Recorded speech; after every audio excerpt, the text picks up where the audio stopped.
Most gardeners rip it out without a second glance, missing the plant that once crowned emperors and cleansed ancient wounds. Classified today as a weed in many temperate zones, the true laurel, Laurus nobilis, holds a rhizome that spans millennia and civilizations, yet few recognize its value beyond the mulch pile. Found growing wild in Mediterranean climates and naturalized across parts of North America, this evergreen shrub or small tree is often dismissed as just another overzealous hedge. Yet archaeological finds, from Roman villas to Minoan palaces, consistently include traces of laurel, indicating its status as a staple in medicine, ritual, and diet. Unlike modern cultivars of ornamental plants, Laurus nobilis had to earn its place in gardens through function, not aesthetics alone. Its first strike against obscurity came through ceremony. Laurel wreaths adorned the heads of victors in ancient Greece and Rome, symbolizing not just triumph, but divine favor and purification. But it was more than symbolism.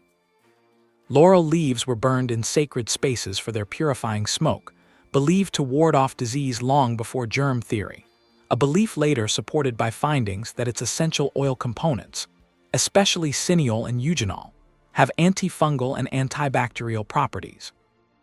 In fact, burning laurel releases volatile compounds that act similarly to aerosolized disinfectants, a practice recorded from Anatolia to southern Italy. This same leaf, now fallen and composted without a thought in suburban hedgerows, was once a tool of surgeons and cooks alike. Roman texts mention laurel oil used in wound dressings and as a flavoring for meats, while Byzantine apothecaries documented its use in treating chest congestion and arthritis. What's striking is that most of these benefits depend not on high-tech processing, but on correctly identifying, harvesting, and preparing the leaf itself, a process that, when followed today, can still yield useful results. Despite its ancient pedigree, true laurel is now often mistaken for its toxic cousins like cherry laurel or mountain laurel, leading to confusion and even poisoning.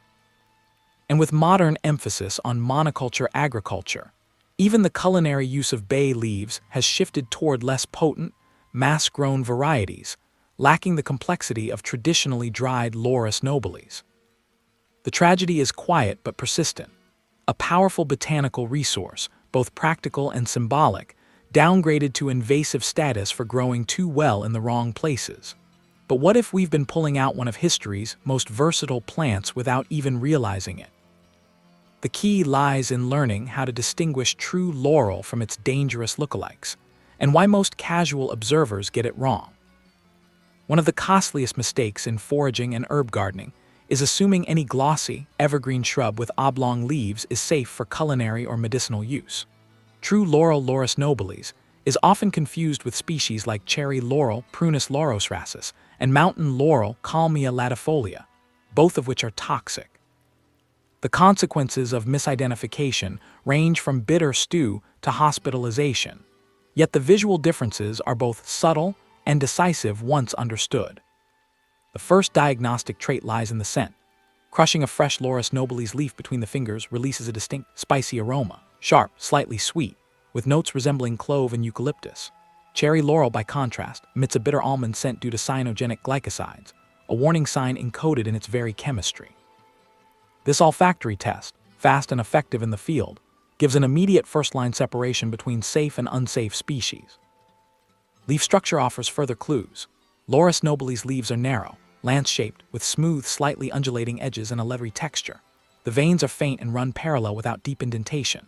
Cherry laurel leaves are broader, often more rounded, and exhibit prominent serrated edges. Mountain laurel, native to North America, shows even more dramatic differences. Its leaves are often matte rather than glossy, and it bears pinkish flowers in clusters, features absent from true laurel. More technical field test involves the petiole, the short stem that attaches leaf to branch. In Laurus nobili, the petiole is slender and sometimes reddish. In cherry laurel, it is thicker and often exudes a trace of sticky residue when snapped. This detail, while small, is consistent enough to use when scent and leaf shape are ambiguous. Beyond botany, the plant's growth habit can help. Laurus nobilis typically grows upright with sparse branching, and a tendency toward a small tree form in ideal conditions. In contrast, cherry laurel forms dense, sprawling thickets that are commonly used as privacy hedges. Wild mountain laurel prefers acidic, rocky woodland soils and forms compact shrubs with twisting branches, a habitat cue as much as a visual one. Because the stakes are high, especially in culinary or internal medicinal use, even these reliable markers should be confirmed with a regional field guide or extension service before harvest. The confusion is so widespread that even some garden centers mislabel cherry laurel as bay laurel, adding a commercial layer of risk. In response, reputable nurseries have begun attaching QR codes linking to botanical verification sites, a modern safeguard that complements traditional ID methods. Understanding these distinctions isn't just academic. It lays the foundation for safe, effective use of a plant whose benefits depend entirely on its authenticity. Misreading one leaf can negate centuries of accumulated wisdom and health utility. But once you've positively identified Laurus nobilis, a whole sequence of uses becomes available, starting with its documented role in ancient pharmacology, and how those uses stack up against today's lab-confirmed evidence. At first glance, the medicinal claims surrounding laurel might seem like typical folklore. But as archaeobotanical and ethnopharmacological records accumulate, a consistent picture emerges. Laurel wasn't just ritual garnish or aromatic flavoring. It was a foundational plant in ancient healing systems, valued for properties now confirmed through modern analysis. Dried laurel leaves were uncovered in storage vessels at several Roman military outposts in Britain and Gaul, suggesting logistical planning for both flavor and field medicine. Even earlier, Minoan frescoes and storage amphorae from Knossos depict laurel alongside other known medicinal herbs, linking it to rituals likely involving fumigation, ingestion, or topical application. These weren't decorative arrangements. They reflected embedded pharmacological knowledge. Greek physician Dioscorides, in his 1st century treatise De Materia Medica, prescribed laurel leaf decoctions for treating digestive issues, joint pain, and respiratory distress. He also detailed laurel oil as a salve for bruises and nerve conditions. Fast forward nearly 2 millennia, and laboratory tests on Laurus nobilis essential oil reveal a rich blend of cineol, eugenol, alpha-terpinyl acetate, and linalool, all active compounds with recognized antimicrobial, anti-inflammatory, and expectorant properties. Modern pharmacognosy confirms that these compounds operate synergistically when extracted properly, often outperforming isolated synthetics in mild infections and muscle inflammation. For ancient populations lacking antibiotics, this versatility would have been invaluable. Laurel decoctions were used to reduce fever and assist with menstrual regulation, often alongside honey or wine to mask bitterness. Contemporary phytochemical studies show laurel's mild diuretic and spasmolytic effects, supporting its historical use in relieving cramps and aiding digestion. The leaf's eugenol content, also present in cloves, is especially effective against oral bacteria, explaining its presence in old herbal tooth powder recipes and lozenges. Notably, the pharmacological potency of laurel depends on correct harvesting and storage. Fresh leaves are less concentrated. Their oil content peaks in winter, particularly after a cold snap. Ancient texts reference harvesting after the first frost, a timing still echoed in modern herb guides. Leaves must be air-dried away from direct sun to preserve volatile oils, methods that haven't changed much since the Roman apothecaries dried bundles in shaded porticos. What's often missed is that laurel wasn't limited to elite use. In Byzantine field hospitals, laurel was common in poultices and steam tents, essentially crude saunas used for respiratory care. Steam infused with crushed laurel leaves acted as a primitive decongestant and air sanitizer, especially during cold seasons or plague events. Today, similar practices are being revived in herbal clinics and spas, particularly where antibiotic resistance has renewed interest in plant-based interventions. A single drop of true laurel essential oil contains more concentrated healing power than an entire fistful of dried leaves, but its potency also demands precision. Distilled primarily from Laurus nobilis leaves through steam extraction, this oil captures the plant's volatile compounds at their peak, offering a direct line to its medicinal core, provided the distillation process and source material meet rigorous standards. The primary active constituents, cineol, also called eucalyptol, eugenol, linalool, and methyl eugenol, have been quantified in numerous lab studies. Cineol, making up 30–50% of the oil, acts as a bronchodilator and antiseptic, similar to compounds found in eucalyptus and rosemary. Eugenol provides analgesic and anti-inflammatory effects and is chemically akin to the compound used in dental anesthetics. Linalool contributes a calming, skin-soothing effect. In combination, these compounds support respiratory relief, muscle relaxation, and microbial defense when applied correctly. Distillation usually occurs shortly after harvest. Timing matters. Winter-cut leaves, especially after mild frost, yield the highest cineol content. In artisanal distilleries across Turkey, Greece, and southern Italy, where heirloom Laurus nobilis is still cultivated, steam distillation lasts 2.5 to 3 hours, yielding 1–3% essential oil by weight. That means it takes about 100 kg of leaves to produce just 1–3 liters of oil. This low yield explains the oil's premium cost and makes adulteration an economic temptation. One of the reasons lab verification, gas chromatography, is essential when sourcing pure oil. Topically, diluted laurel oil can be used in massage blends for arthritis and muscle pain. In one 2019 clinical study, patients with osteoarthritis reported significant relief using a 5% laurel oil blend compared to placebo. Applied to the chest in a carrier oil, it aids with bronchial inflammation.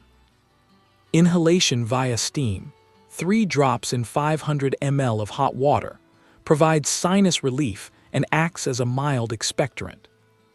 Yet despite its benefits, misuse can cause sensitization or irritation.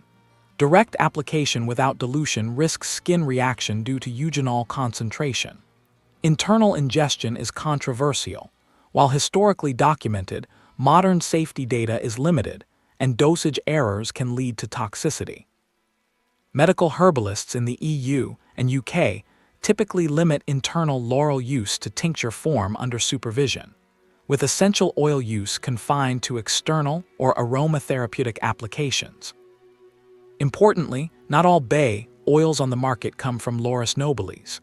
Confusion arises with West Indian bay Pimenta racemosa, an entirely different species with a more peppery profile, often sold under the same name. This mislabeling can lead to improper use, especially since the West Indian variant lacks cineol and includes higher levels of phenols that may irritate skin.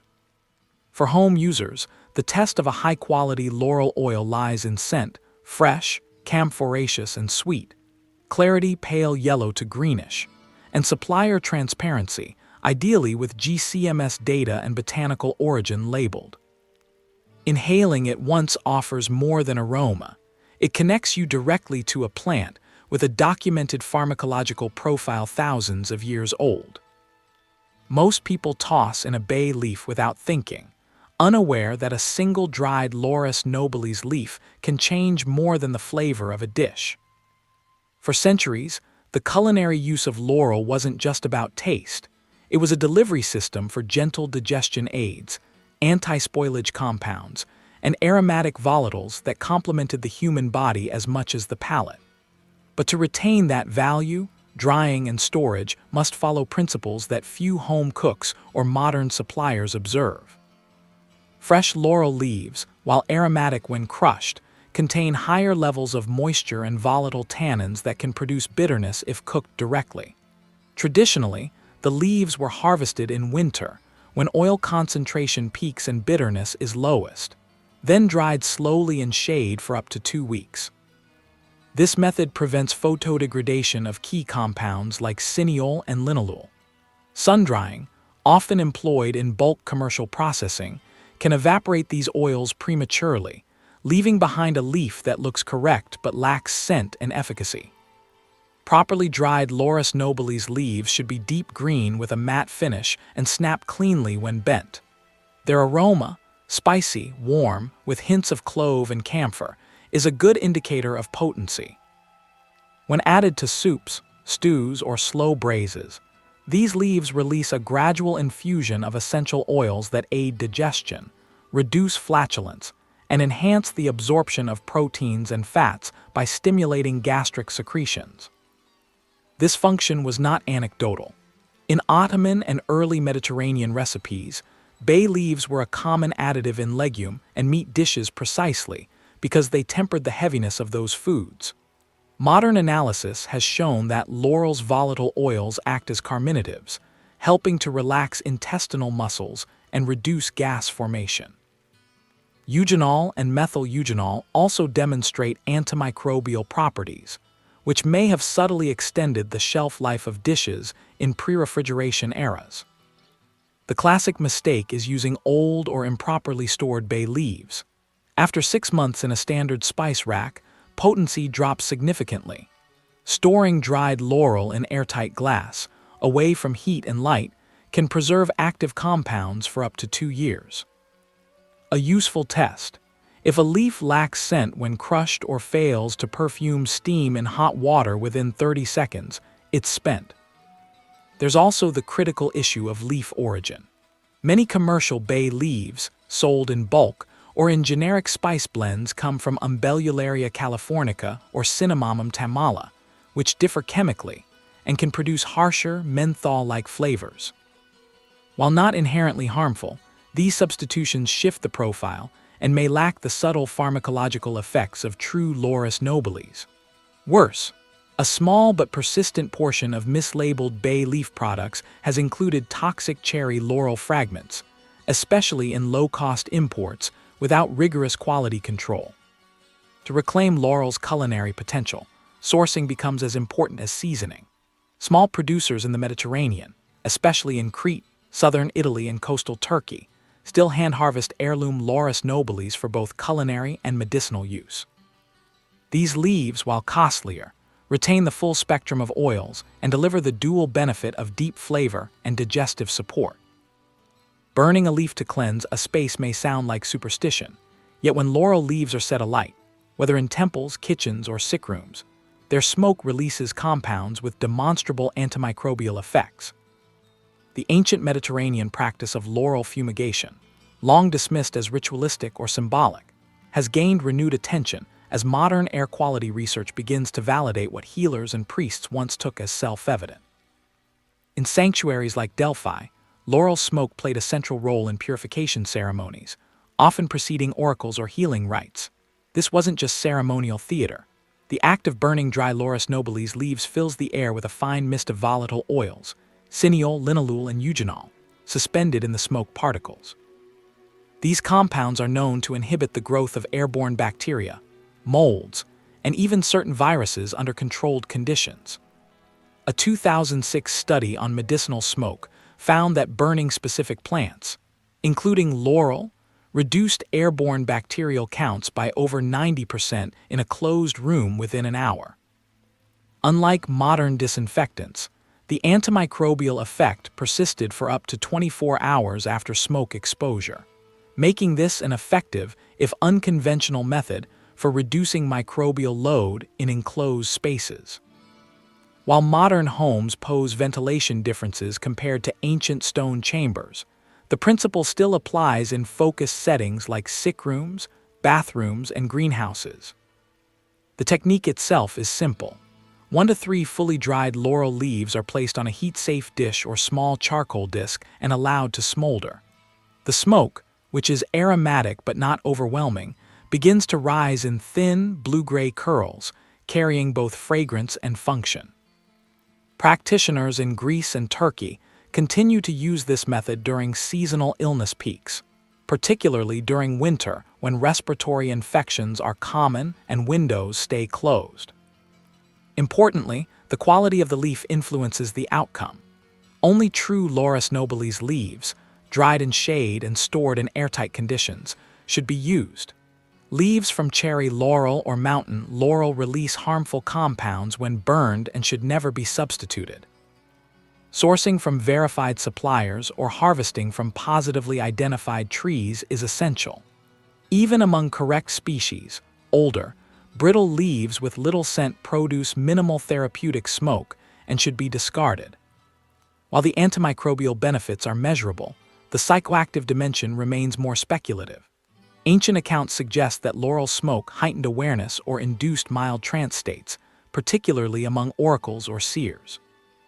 Some modern users report a calming or clarifying mental state during or after laurel fumigation, possibly linked to inhaled linalool and cineol, which are known to affect the nervous system in small doses.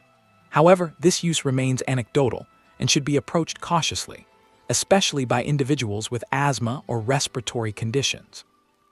As with any smoke-based intervention, moderation and ventilation are key.